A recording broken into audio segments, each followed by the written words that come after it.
सलामती और आफियत हो दोस्तों।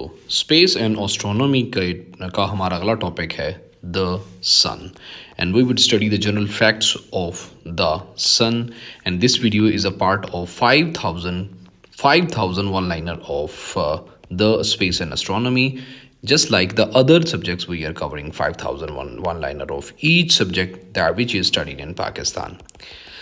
सबसे पहला जनरल फैक्ट्स अबाउट ऑफ सन की बात कर ले तो सबसे पहला हमारा फैक्ट है the sun is a G type main sequence star. G type main sequence star है G2V। It is about 4.6 billion years old. The sun is the largest object in our solar system. ये contain करता है 99.8% of the solar system of total mass. The sun's diameter is 1.39 million kilometer, 109 times ज़मीन के diameter से 109 गुना ज़्यादा बड़ा है। It is 3,30,000 times more massive than earth. ये ज़मीन से 3,30,000 जो है ना गुना ज़्यादा बड़ा है। द सन्स वॉल्यूम इज़ तकरीबन 1.3 million times of that of the earth. The sun orbits the centre of milky way at the speed of. जो सूरज है ये भी जैसे ज़मीन सूरज के गिर्द घूम रही है बिल्कुल वैसे ही सूरज भी सेंटर ऑफ मिल्की वे की तरफ के ऑर्बिट पे घूम रहा है। इस तरह गोल गोल गोल गोल। ये अगर सेंटर ऑफ मिल्की वे है तो उसके इर्द गिर्द घूम रहा है। स्पीड है जिसकी 8,28,000 किलोमीटर की रफ्तार से। इट टेक्स अबाउट 225 से लेकर 250 millions to complete the orbit of the galaxy. The sun is middle aged and will last another 5 billion years. मतलब जो लोग कहते हैं ना क़यामत कब आएगी, तो उन लोगों को जवाब ये मिल गया है भाई कि जो सूरज है वो कोई 5 बिलियन साल मज़ीद ज़िंदा रहेगा। अभी बात कर लेते हैं कि सूरज की कॉम्पोजिशन और स्ट्रक्चर कैसे है, मतलब कैसे बना हुआ है, कैसे कैसे बना है। The sun is made up of about 74% hydrogen से बना हुआ है, 24% हीलियम से और 2% हैवियर एलिमेंट से बना हुआ है। इट हैज़ 6 लेयर, 6 लेयर्स हैं। Core, radiative zone, convective zone, photosphere, chromosphere और कोरोना। जो इसके ये हैं 6 layers. The core is where nuclear fusion occurs. ये वही है जिसकी 15 मिलियन डिग्री सेंटीग्रेड तक जिसका जो है वो टेम्परेचर जाता है।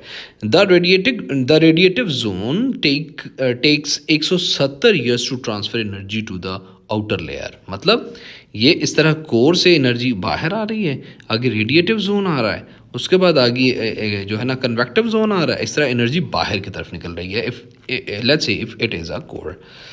उसके बाद ही बात करें the convective zone transports energy through the convection currents. Energy बाहर की तरफ आ रही है कन्वेक्शन करंट से। Photosphere is the visible surface of the sun. जो फोटोस्फेयर है ये जो आपको हमें सूरज नज़र आता है ना, ये बाहर से वो लाल लाल रंग था, दैट इज कॉल्ड फोटोस्फेयर। यहाँ पे कितना होता है जी टेम्परेचर? ये यहाँ पे होता है 5500 डिग्री सेंटीग्रेड टेम्परेचर होता है। The chromosphere appears as a reddish glow during the solar eclipse. ये जो है ना सोलर एक्लिप्स, क्रोमोस्फेयर यहाँ से रेडिश नज़र आता है।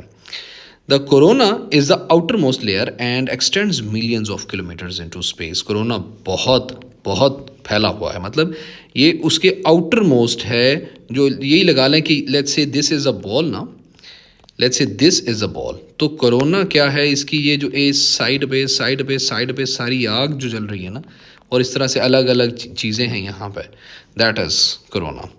अच्छा अभी बात कर लेते हैं द कोरोना इज़ उसके बाद ही corona is hotter than the sun. Corona जो है ना जो इसका आउटर साइड है वो गर्म है सूरज की सरफेस से भी, और 1.3 मिलियन डिग्री सेंटीग्रेड तक यहाँ पे बात चली जाती है। The sun's atmosphere continuously expand into the space at the solar wind. अच्छा आपसे आखिर में एक सवाल पूछना है मुझे, मैं ज़रा देखूँ को आप में से कौन सियाना बंदा है।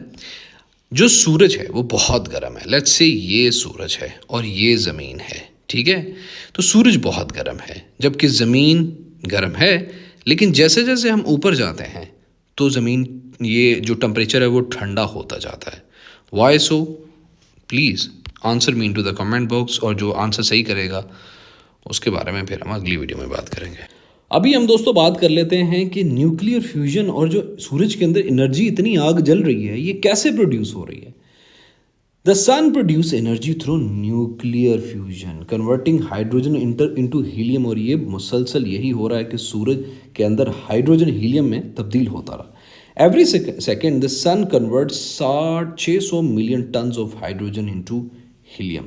This process release 3.846 multiply by 10 आ गई इसकी ताकत 26 watts of energy per second. The sun losses 4 million tons of mass every second due to fusion. मतलब ये 4 million ton of mass fusions की वजह से अपना गंवा रहा है, मतलब धमाके हो रहे हैं तो उसका वो चीथड़े उड़ रहे हैं। It takes 8 minutes and 20 seconds for sunlight to reach on the earth. The sun emits visible light, ultraviolet and infrared radiation, ये emit करता है। The sun's energy output is called the solar constant, और ये कितना है? ये है 1361 Wm2 m square at Earth's distance. The sun generates more energy in 1 second than human have used in history. सूरज इतनी एनर्जी 1 सेकंड में प्रोड्यूस करता है जितनी पूरी दुनिया के लोगों ने आज तक इस्तेमाल कर ली है अब तक। The core temperature of sun is, core का टेम्परेचर 15 मिलियन डिग्री सेंटीग्रेड है, and the surface temperature is around 5500 degree centigrade, और फ़ारेनहाइट में ये 9932 यानी 9932 फ़ारेनहाइट बनता है। Let's talk about solar activity and phenomena. Sun spot जो हैं वो टेम्पररी डार्क स्पॉट्स हैं सूरज की सरफेस पे, कास्ड बाय मैग्नेटिक एक्टिविटी की वजह से वो है।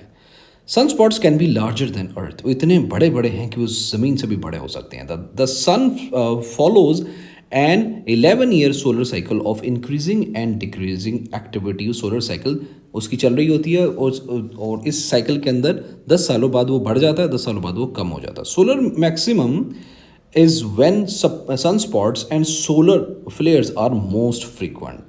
Solar minimum when the sun has a fewest sunspots. Solar maximum और minimum में यही फर्क पता चल गया होगा आपको क्या है।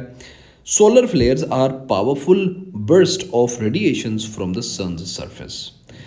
और जो most powerful recorded solar flare है वो अकर हुआ था सितंबर 1859 के अंदर, कैरिंगटन इवन उसको कहते हैं। उसके बाद ही coronal mass ejections CMEs are huge burst of plasma ejected from the sun, और ये जो CMEs हैं can cause geomagnetic storms on earth, disturbing the satellite and power grid को ये डिस्टर्ब कर सकते हैं। The auroras northern and southern lights are caused by the solar wind interacting with earth's atmosphere. अभी बात कर लेते हैं सूरज के घूमने की और उसकी हरकत की, मतलब रोटेशन एंड मूवमेंट की। स्पिन, अच्छा रोटेशन और स्पिन में एक जो है ना वो थोड़ा ये होता है कि स्पिन जो होता है ना वो इस तरह गोल गोल घूमना होता है, ठीक है, मतलब आपस में बॉल की तरह स्पिन होना होता है। और रोटेशन होता है ना वो ऐसे ऐसे ऐसे, मतलब किसी चीज़ के गिर्द चक्कर लगाना होता है, ठीक है। इसको ज़रा एक बार पूछा भी जा चुका है ये CSS के जनरल साइंस के शॉर्ट क्वेश्चंस के अंदर। द सन रोटेट्स डिफरेंशियली, मतलब अलग अलग तरीक़ों से घूमता है, मतलब डिफरेंट पार्ट सूरज के स्पिन होते हैं, घूमते हैं डिफरेंट स्पीड के साथ। द इक्वेटर रोटेट्स, इक्वेटर जो है वो 25 दिनों के अंदर रोटेट करता है, वाइल द पोल्स टेक 35 दिन, पोल्स के ऊपर 35 दिन लगते हैं। जो सन है वो मूव होता है कितनी स्पीड से? 8,28,000 किलोमीटर पर आवर की स्पीड से, यानी 5,14,000 माइल्स पर आवर की स्पीड से अराउंड द मिल्की वे के गिर्द गिर्द ये गोल गोल घूम रहा है। जो सूरज का मोशन है around the milky way is called the solar apex कहलाता है वो। जो सूरज है इज located about 27,000 light years from the milky way centre. ये कितनी दूर है सेंटर से? You should check it. सूरज की पोजीशन इन मिल्की वे है इन द ओरियन आर्म। कहाँ पे है जी? Orion arm. कहाँ पे है? Orion arm. This is important one, it was asked also in a PPSC paper. The sun is travelling toward the Hercules constellation. कहाँ पे जा रहा है जी? हरक्यूलिस कॉन्स्टिलेशन की तरफ मूव हो रहे हैं भाई साहब। Sun's gravity extends far beyond Pluto, defining the heliosphere. उसके बाद बात करेंगे जी, the heliosphere acts as a protective shield against the cosmic radiation. Heliosphere जो है ना, उसके आगे है प्लूटो, तो इसीलिए ये एक प्रोटेक्टिव शील्ड है against the cosmic radiation. The boundary between the heliosphere and interstellar space is the heliopause. उसको हेलियोपाज कहते हैं। अभी देख लेते हैं कि सूरज के ज़मीन पे असरात क्या क्या होते हैं। जो सूरज की ग्रेविटी है वो ज़मीन को रखती है अपन उनके ज़मीन और दूसरे प्लैनेट्स को उसके ऑर्बिट पे रखती है। मतलब अगर ये दरमियान में सूरज है तो ये खींच के रखती है ज़मीन को, बाकी ये मरकरी, ये तमाम प्लैनेट को इस तरह खींचे रहते हैं। मतलब इसी ग्रेविटी के अंदर फिर वो इस तरह गोल गोल गोल गोल घूमते रहते हैं। The sun's energy drives weather and climate on earth. ये जो वेदर और क्लाइमेट चलता है ना जी, अच्छा वेदर और क्लाइमेट में फ़र्क आई होप कि आपको पता होगा। वेदर जो होता है वो शॉर्ट टर्म मौसम को कहते हैं। आमतौर पे लोग इसे इंटरचेंजेबली इस्तेमाल करते हैं, जो कि गलत है। जबकि क्लाइमेट लॉन्ग टर्म होता है। मतलब क्लाइमेट वेदर जो है ना, ये नहीं हम आप कह सकते। मतलब आई होप कि आपको समझ आ गई होगी। मज़ीद एक्सप्लेन करूंगा तो टाइम वेस्ट होगा, सो इसे मैं कम एक्सप्लेन करूंगा आगे फर्दर भी। Without the sun earth's temperature would drop to कितना जी? अगर सूरज ना हो तो ज़मीन का जो टेम्परेचर है वो -270 डिग्री सेंटीग्रेड एक हफ्ते में हो जाए। The sun is responsible for the water cycle and photosynthesis on the earth. Solar storms can disrupt GPS, radio signals and power grids. इतना पावरफुल है ये। सन असर करता है अर्थ के आयोनोस्फेयर को, हम इन तमाम स्फेयर्स को भी करेंगे। आयोनोस्फेयर को influencing radio communication. Increase solar radiation, बढ़ी हुई सोलर रेडिएशन डैमेज कर सकती है सैटेलाइट्स को और स्पेस क्राफ्ट्स को। Changes in the solar activity can impact earth's climate over long period. उसके बाद जी, the sun's light and heat make the life on earth possible. Solar power is the renewable energy source derived from the sunlight. Solar power जो है ना वो sunlight से ली जाती है और ये एक रीन्यूएबल एनर्जी है। हम पाक अफेयर में इसको डिटेल कवर करेंगे कि पाकिस्तान के एनर्जी मिक्स का कितना है रीन्यूएबल। इंशाल्लाह साथ जुड़े रहेंगे तो फ़ायदा होगा। सूरज का मुस्तकबिल क्या होगा? जो सूरज है is currently in its main sequence phase, अपने मेन सीक्वेंस फेज के अंदर है। It is about 5 billion years the sun will become a red giant. ये रेड जाइंट अगले 5 अरब सालों में बन जाएगा। As a red giant the sun will expand beyond earth's orbit. मतलब ये ज़मीन के ऑर्बिट से भी एक्सपैंड हो जाएगा। It will eventually shed its outer layers and form a planetary nebula. Planetary nebula ये आखिरकार अपने जो आउटर लेयर है उसको शेड कर देगा और जो बन जाएगा एक नेब्यूला बन जाएगा। उसके बाद जी, the remaining core will become a white dwarf cooling over time. जो बाद नीचे वाला जो मेन कोर रह जाएगा, ऊपर से तो ये लेयर हटा के ये नेब्यूला उसका बन जाएगा। जो नीचे से इसका रह जाएगा रिमेनिंग कोर, वो वाइट डॉर्फ कहते हैं छोटे सैयारों को जो कि ठिगने से आ रहे होते हैं, और ये आहिस्ता आहिस्ता ठंडा हो जाएगा। जो सन का फाइनल वाइट डॉर्फ स्टेज है will last for trillion of years, और ये ट्रिलियन ऑफ खरबों सालों का काम है। Before becoming a red giant the sun brightness will increase by 10% every billion year. Oh, Earth will likely become too hot for life within 1 billion years due to solar evolution. अगले 1 अरब साल के अंदर ज़मीन पे नहीं ज़िंदगी सर्वाइव नहीं कर पाएगी। The sun will not explode at the supernova since it lacks enough mass. After the white dwarf phase, the sun will eventually become a black dwarf. मतलब ये सीन चल रहा है, छोटा वाइट डॉफ, फिर ब्लैक डॉफ, और पता नहीं फिर आगे क्या क्या होगा। अभी कुछ मुतफर्रक और इंटरेस्टिंग फैक्ट्स की बात कर लेते हैं।